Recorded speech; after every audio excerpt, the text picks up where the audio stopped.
SS Agarwal institute of Ayurveda નવસારીના વિદ્યાર્થીઓ દ્વારા દેહદાન અને અંગદાન વિશે જનજાગૃતિ લાવવા માટે આ ચલચિત્ર પ્રદર્શિત કરવામાં આવી રહ્યું છે. ડોક્ટર સાહેબ, મારી દીકરીની તબિયત બહુ જ ખરાબ થઈ ગઈ છે. કોઈ ડોનર મળ્યો કે નહીં? અહીંયાની ડિટેલ્સ મોકલી છે, પરંતુ હવે બીજી સુધી અમને ડોનરની કોઈ ડિટેલ્સ મળી નથી. અમે અમારો સંપૂર્ણ પ્રયત્ન કરી રહ્યા છીએ. પ્રયત્ન? તમે માત્ર પ્રયત્નની વાત કરો છો. અહીં મારી દીકરી જિંદગી અને મોતના વચ્ચે ઝૂલા ખાઈ રહી છે. મિસિસ શાહ, સમજવાની કોશિશ કરો. તમારી દીકરી માટે અમને ડોનર નથી મળી રહ્યો. ના ના ના, એવું ના થાય. તમને જોઈએ તેટલા પૈસા હું ખર્ચવા તૈયાર છું. તમે કંઈ પણ કરીને ડોનર શોધો. અમે અમારી તરફથી બનતી બધી જ ટ્રીટમેન્ટ કરી રહ્યા છીએ, પરંતુ રિયાને જ્યાં સુધી ડોનર ના મળે ત્યાં સુધી અમારાથી પૈસા ના થાય.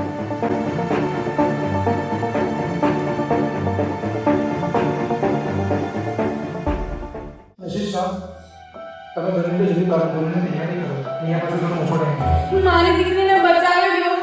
મારી દીકરીને બચાવી લો. કંઈ બી કરો, મારી દીકરીને બચાવી લો. તમે ડોનરની તૈયારી કરો, હું મારી તૈયારી કરું છું. હેલો, હાર્ટ મળ્યો કે નહીં? મારી દીકરી માટે ડોનર મળ્યો કે નહીં કોઈ?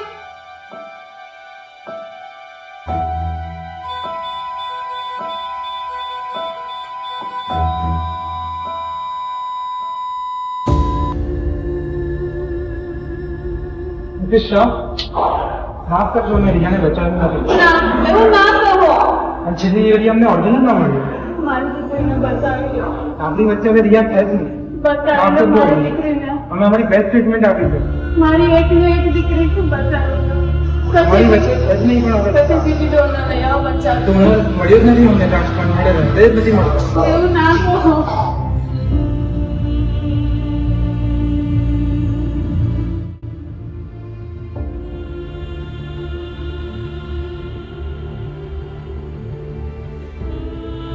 મારી દીકરી રિયા, મને માફ કરી દેજે.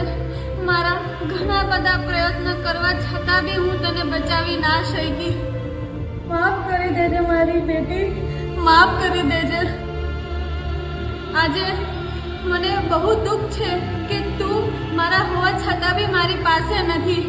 મને એનું બહુ જ દુઃખ થાય છે કે હું આટલા બધા પ્રયત્ન કરવા છતાં બી તને બચાવી ના શકી. હું આજે મારા અને તારા અંગનું દાન કરું છું. જેવી રીતે એક માં પોતાની દીકરીને ખોઈ છે, એવી રીતે કોઈ માં પોતાની દીકરીને ખોઈ ના શકે. એના કારણે હું તારા અને મારા અંગ દાન કરું છું.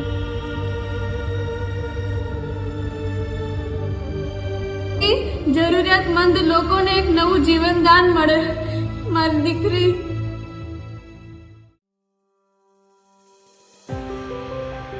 હેલો, શું કરે છે બેટા? કેવો હતો આજનો દિવસ? હા મમ્મી, આજે અમને ઘણું બધું શીખવા મળ્યું. આજે અમે કેડેવર પર ઓથ લીધી. અરે વાહ! પણ બેટા, કેડેવર એટલે શું અને એનો શું મહત્વ છે મેડિકલ કોલેજમાં? મમ્મી, કેડેવર એટલે ડેડ બોડી, અને એના સિવાય તો અમારું ભણવાનું કંઈ જ મહત્વ નથી. જ્યાં સુધી અમે રિયલ બોડી ઓર્ગન ના જોઈએ, એના પર સ્ટડી ના કરીએ, ત્યાં સુધી કિતાબી જ્ઞાનનું શું મહત્વ? ને મમ્મી, હું શું કહું, આપણને બી દેહદાન કરવું જોઈએ, નહીં? અરે કઈ રીતે દીકરા? આપણે તો ત્યાં તો દેહદાન કરીએ તો અંતિમ સંસ્કાર ના થાય ને આત્માને શાંતિ કઈ રીતે મળશે? અને આપણને શી ખબર આપણી દેહ કઈ રીતે અને ક્યાં ઉપયોગી થશે? મેડિકલ સ્ટુડન્ટ માટે એનો પહેલો શિક્ષક કેડેવર જ હોય છે. એટલે અમે એના પર શપથ લેવડાવવામાં આવે છે, એનું મહત્વ ને સન્માન શીખવાડવામાં આવે છે. ને રહી વાત અંતિમ સંસ્કારની, તો જ્યારે દેહનો ઉપયોગ થાય એના પછી હિન્દુ વિધિ પ્રમાણે એનું સન્માન સાથે અંતિમ સંસ્કાર કરવામાં આવે છે. ને મમ્મી, તને ખબર છે દેહના કેટલા ઉપયોગ છે? જ્યારે ઘણા સ્ટુડન્ટ એક કેડેવર પર સ્ટડી કરે ત્યારે એ ઘણા સ્ટુડન્ટ કેટલી લોકોની સારવાર કરી શકશે. પણ બેટા, તો પણ દેહદાન કરવા માટે મન નથી માનતું. એના વિશે એટલી જાગૃતતા જ નથી. મમ્મી, એ જ તો પ્રોબ્લેમ છે, જાગૃતતા જ તો નથી. તને ખબર છે કે દેહદાન કેટલો પુણ્યનું કામ છે? પુણ્ય કામ મૃત્યુ પહેલા કરો કે ના કરો, પણ મૃત્યુ પછી તમે સારી સારવારતા માટે કેટલા લોકોની જવાબદાર બની શકો છો. હા બેટા, તે સાચું કીધું. આપણે દેહદાન કરીને દેહદાનને પ્રોત્સાહન કરીશું. પણ બેટા, કોણ દેહદાન કરી શકે છે? કઈ રીતે? હા મમ્મી, ખબર છે અઘરું તો છે, પણ અવેરનેસ જરૂરી છે. ને એ લોકો દેહદાન કરી શકે છે જે પ્રાકૃતિક મૃત્યુ પામ્યા હોય ને જેમના અવયવો સુરક્ષિત હોય. ને તમે દેહદાન કરવા ઈચ્છતા છો તો નીચે આપેલી ગૂગલ ફોર્મની લિંક પર ક્લિક કરીને અમારી કોલેજ SS અગ્રફ ઇન્સ્ટિટ્યૂટ ઓફ આયુર્વેદા અને હોસ્પિટલને કોન્ટેક્ટ કરી શકો છો. Thank you. આ છોકરીની વાત સાંભળીને ખરેખર મારી આંખો ખુલી ગઈ છે. એક જાગૃત નાગરિકની જિમ્મેદારી નિભાવતા મારે પણ દેહદાન કરવું જોઈએ, જેથી હું પણ કોઈને મારા મૃત્યુ પછી કામ લાગી શકું.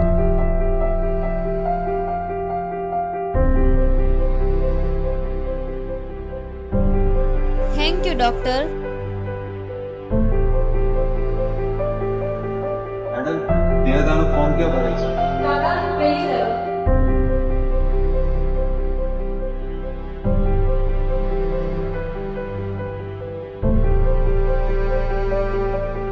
અહીંયા જેમ મિસિસ શાહ અને એક જાગૃત વ્યક્તિ પોતાના અંગદાન તથા દેહદાન માટેની શરૂઆત કરે છે, તેમ આપણે પણ અંગદાન અને દેહદાન કરવા માટે આગળ આવીએ.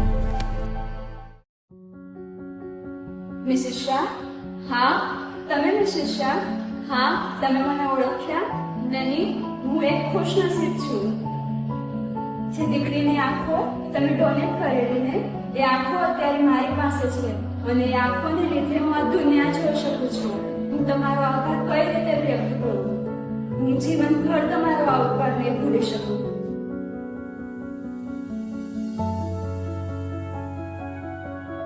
આજે મારી દીકરીના કારણે ઘણા બધા જરૂરિયાતમંદ લોકોને એક નવું જીવનદાન મળ્યું છે અને મને એવું લાગે છે કે મારી દીકરી અહીં મારી આસપાસ છે અને મને બહુ ખુશી થાય છે.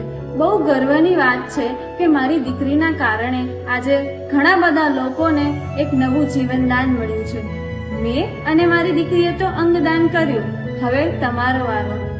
એક આત્મા અને એક જીવન. અંગદાન એ જ મહાદાન.